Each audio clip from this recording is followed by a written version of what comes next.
নমস্কার, আমি স্বপন। নিউজ নয়া ভারতে আপনাদের সকলকে স্বাগত। এই মুহূর্তের সব থেকে বড় খবর, একটা খবর গোটা পশ্চিমবাংলা জুড়ে এই মুহূর্তে খুব আলোচনার বিষয়বস্তু হয়ে দাঁড়িয়েছে হুমায়ুন কবির। হুমায়ুন কবির সে নাকি পশ্চিমবাংলার রাজনীতিতে এই মুহূর্তে সে একটা বড় ফ্যাক্টর হয়ে দাঁড়িয়েছে। কিরকম ফ্যাক্টর না, সে তৃণমূল কংগ্রেসের মুসলমান ভোটটাকে ভাগ করে দেবে। আর এই মুসলমান ভোটটা ভাগ করে দিলে অচিরেই ওখান থেকে পশ্চিমবাংলাতে তৃণমূল কংগ্রেস পরাস্ত হয়ে যাবে, সুতরাং জিতে যাবে অন্য বিজেপি, অর্থাৎ বিরোধী রাজনৈতিক দল হিসেবে বিজেপি পশ্চিমবাংলার ক্ষমতায় চলে আসবে। এইরকম একটা আলোচনা কিন্তু পশ্চিমবাংলা ইতিমধ্যে আমরা শুনছি। আসলে এটাই বিজেপিকে বোকা বানানোর জন্য এটা একটা আলোচনা। আমার পশ্চিমবাংলার রাজনীতিতে আমি দীর্ঘদিন এই রাজনীতি পর্যবেক্ষণ করতে গিয়ে যেটা বুঝেছি, যে এই ধরনের ভাবনার দ্বারা যারা চালিত হবেন তারা অচিরেই বোকা বনবেন। মমতা ব্যানার্জি যে কৌশলটা চলেছে তাতে অচিরেই তারা বোকা বনবেন। মমতা ব্যানার্জিকে অত বোকা ভাবার কোনো কারণ নেই। যারা বলছেন যে হুমায়ুন কবির আসলে মমতা ব্যানার্জির হয়ে খেলছে, ব্যাপারটা এটাও কিন্তু সত্যি নয়। হুমায়ুন কবির মমতা ব্যানার্জির হয়ে খেলছে ব্যাপারটা নয়। ব্যাপারটা হচ্ছে হুমায়ুন কবির মমতা ব্যানার্জির সঙ্গে দর কষাকষিতে প্রথমে গুরুত্ব না পাওয়ার জন্য সে এইটা বোঝাপড়া করে, এবং এই বোঝাপড়াটা ভারতবর্ষে বসে হয়নি, বোঝাপড়াটা ভারতবর্ষের বাইরে হয়েছে, এবং সেখান থেকে বোঝাপড়া করে ভারতবর্ষে এসে এখানে এই বাবরি মসজিদ, তারপরে 1,00,000 কণ্ঠে ওদের যে ধর্মগ্রন্থ আছে সেই ধর্মগ্রন্থ কোরআন পাঠ, এই সমস্ত আওয়াজ যে তুলছে, এটা কিন্তু হুমায়ুন কবিরকে পরিচালনা করার জন্য মমতা ব্যানার্জি নয়, এটা বাইরের থেকে, এটা তাদের ধর্মীয় যে সমস্ত লোকজন রয়েছেন ভারতবর্ষের বাইরে, তাদের সঙ্গে আলোচনা করে কথাবার্তা বলেই হুমায়ুন কবির এই কাজে নেমেছেন বলে রাজনৈতিক একটা মহল কিন্তু মনে করছে। এবং আমার ধারণা হুমায়ুন কবির এইটাতে মমতা ব্যানার্জিকে প্রথম দিকেই একটা ভালো ধাক্কা দিয়েছে। মমতা ব্যানার্জি ধাক্কা খাওয়ার পর কি করবে? মমতা ব্যানার্জি হাত গুটিয়ে বসে থাকবে? হুমায়ুন কবির হিন্দু ভোট বা মুসলমান ভোট ভাগ করে দেবে, আর মমতা ব্যানার্জি সেটা বুঝতে পারছে না। আর সেটা বোঝার পরেও মমতা ব্যানার্জির কিছুই করার নেই, এই ভেবে মমতা ব্যানার্জি ঘরে বসে থাকবে। মমতা ব্যানার্জিকে কি আপনারা এতটা বোকা ভাবেন? যদি বোকা ভেবে থাকেন, আপনি যদি এই অঙ্ক কষে থাকেন, তাহলে আপনি গোল্লা পাবেন। এই অঙ্কের ফলাফল আপনার শেষ পর্যন্ত শূন্য আসবে, অঙ্কের রেজাল্ট কিন্তু আপনার মিলবে না। আমরা যেটা বুঝেছি মমতা ব্যানার্জিকে, যে মমতা ব্যানার্জি এটা দেখে নিচ্ছে যে হুমায়ুন কবির আসলে কতটা মুসলমান ভোটকে কনসলিডেট করতে পারে। হুমায়ুনের সঙ্গে মমতা ব্যানার্জির একটা মতপার্থক্য, দূরত্ব তৈরি হয়েছে, এটা ঠিক। এটা তৈরি হয়েছে হুমায়ুনের সঙ্গে কিংবা অভিষেকের সঙ্গে মমতার নয়, তার মুর্শিদাবাদের রাজনৈতিক ইকুয়েশনে তার সঙ্গে ডিস্টেন্স তৈরি হয়েছে। সেই ডিস্টেন্সে হুমায়ুন কবিরের বিরুদ্ধে গোটা মুর্শিদাবাদের শক্তি, মানে বিজেপি তৃণমূল কংগ্রেসের যে সাংগঠনিক শক্তি, সাংগঠনিকভাবে মুর্শিদাবাদ জেলায় হুমায়ুন কবির কোণঠাসা।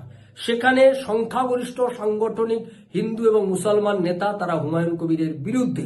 হুমায়ুন কবিরের দল বদল করার একটা রাজনৈতিক ইতিহাস আছে, সেই ইতিহাসটাকে তারা বারবার সামনে রেখেছেন এবং বলেছেন হুমায়ুন বিশ্বাসযোগ্য সৈনিক নয়। ফলে মমতা ব্যানার্জিকে যারা কোনোদিনই তৃণমূল কংগ্রেস ছেড়ে যায়নি, তাদের ওপরই বেশি আস্থা রাখতে হয়েছে। সেই আস্থা রাখতে গিয়ে মমতা ব্যানার্জি দেখে নিতে চাইল যে হুমায়ুনের অ্যাকচুয়ালি ক্ষমতা কতটা আছে। হুমায়ুন সেই ক্ষমতা প্রাথমিকভাবে খানিকটা দেখাতে পেরেছে, খানিকটা সফল হয়েছে বলেই অনেকে মনে করছেন। আর সেটা দেখার পর অনেকে দুহাত তুলে নাচছে, হুমায়ুন চলে এসছে, এবার মমতার কি হবে, মুসলমান ভোট ভাগ হয়ে যাবে। আচ্ছা, আমরা এরকম ভাবনাটা তো ডায়মন্ড হারবারেও ভেবেছিলাম। ডায়মন্ড হারবারে আমরা ভেবেছিলাম আইএসএফ, নওশাদ সিদ্দিকী অভিষেক ব্যানার্জির বিরুদ্ধে কন্টেস্ট করবে, কন্টেস্ট করলে লড়াই জোরদার হবে, লড়াই জোরদার হলে আইএসএফ সেখানে যদি লড়াই করে, তাহলে সেখানে অভিষেক ব্যানার্জি একটা বড় প্রতিযোগিতার মুখে পড়ে যাবে, বড় প্রতিদ্বন্দ্বিতার মুখে পড়বে। নওশাদ সিদ্দিকী কি লড়াইটা করলো শেষ পর্যন্ত? অনেক তো হাওয়া তুললো, অনেক তো বাজার গরম হয়েছে। নওশাদ সিদ্দিকী কি শেষ পর্যন্ত ডায়মন্ড হারবারে লড়াই করেছে? করেনি। মুসলমান ভোট কি ভাগ হয়েছে? হয়নি।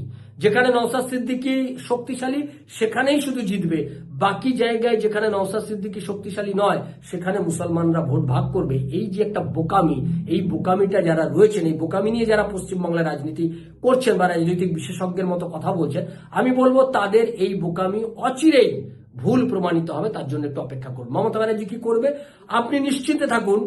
হুমায়ুন কবিরের এই যে 1,00,000 কণ্ঠে কোরআন পাঠের একটা আওয়াজ তুলেছে, শেষ পর্যন্ত কি হবে জানি না।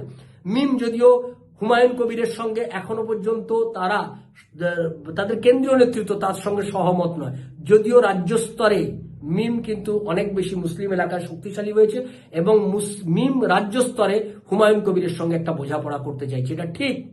এটা ঠিক। এবং মিম, এই যে আইএসএফ, এই যে হুমায়ুন কবিররা যে একটা জায়গায় জড়ো হবে, এই জড়ো হওয়ার পর মমতা ব্যানার্জি দুটো খেলা খেলবে। একদম নোট করে লিখে রেখে দিন মমতা ব্যানার্জি কোন খেলা খেলবে। মমতা ব্যানার্জি প্রথমেই এই যে মিম, এই যে আইএসএফ, এই যে হুমায়ুন কবির, এদের টিকি যেখানে বাধা আছে, এটা আপনাদের বুঝে নিতে হবে। এদের টিকি যেখানে বাধা আছে তাকে প্রথমে বলবে। মমতা ব্যানার্জির সঙ্গে তাদের সম্পর্ক অতি মধুর সম্পর্ক মমতা ব্যানার্জির সঙ্গে। এদের প্রত্যেকের টিকি যাদের বাধা আছে, যেখানে বাধা আছে, ভারতের যে সমস্ত মুসলিম সংগঠনগুলোর টিকি যেখানে বাধা আছে, সেখানে মমতা ব্যানার্জির সম্পর্ক তাদের সঙ্গে কিন্তু অতি মধুর সম্পর্ক। এখানে মমতা ব্যানার্জি ফোন করে বলবে যে এরা আসলে আমাকে পরাস্ত করছে, আমি পরাস্ত হলে কিন্তু আপনাদের অস্তিত্ব বিলুপ্ত হয়ে যাবে।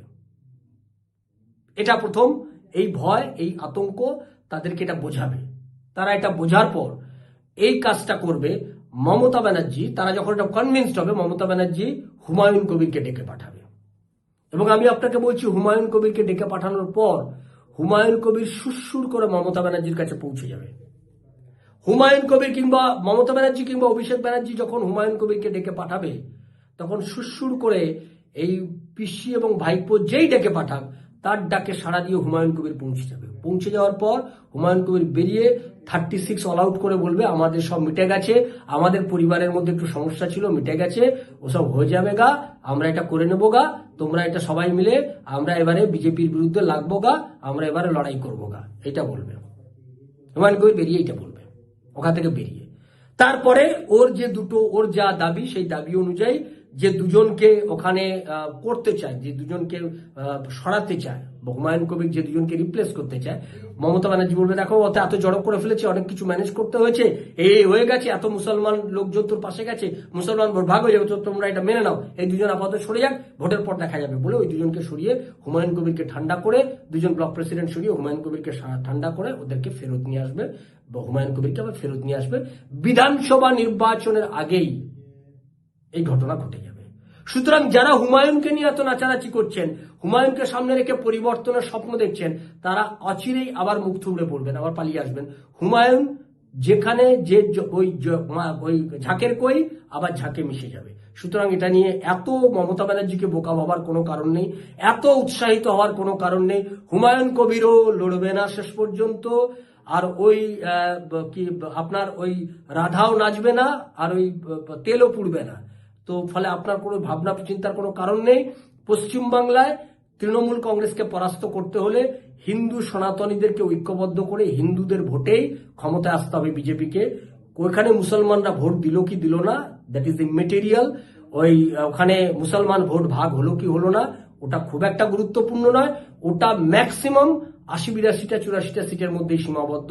বাকি যে 210টা সিট আছে সনাতনী হিন্দুদের যেটা মেজরিটি সিট, এই সিটে কন্টেস্ট করে মিনিমাম 150টা সিট বিজেপিকে বের করে এনে সরকার তৈরি করতে হবে।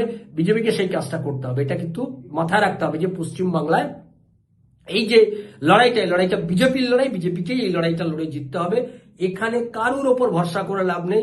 যাদের ওপর ভরসা করবেন, এই হুমায়ুন, এই যে নওশাদ সিদ্দিকী, এই যে মিম, যার কথা বলুন, এটা প্রত্যেকে শেষ বেলায় এসে কিন্তু ভরাডুবি করে দিয়ে যাবে, এটা কিন্তু নিশ্চিত থাকুন। কারণ পশ্চিমবাংলা কিংবা বিহার সেগুলো কিন্তু এক নয়।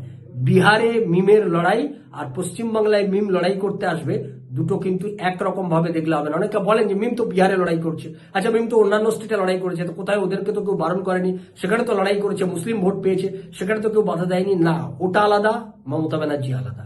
মমতা ব্যানার্জির সঙ্গে অন্যান্য রাজ্যকে আপনি মেলাবেন না, মেশাবেন না, তাহলেই কিন্তু আপনার আবার 2021-এর মতো ভরাডুবি হবে। সুতরাং এখন থেকেই সাবধান হয়ে যান। সনাতন হিন্দুরাই আপনার মূল ভিত্তি, তার উপর ভিত্তি করেই আপনাকে জিততে হবে, তার ভোটকে কনসলিডেট করেই আপনাকে জিততে হবে।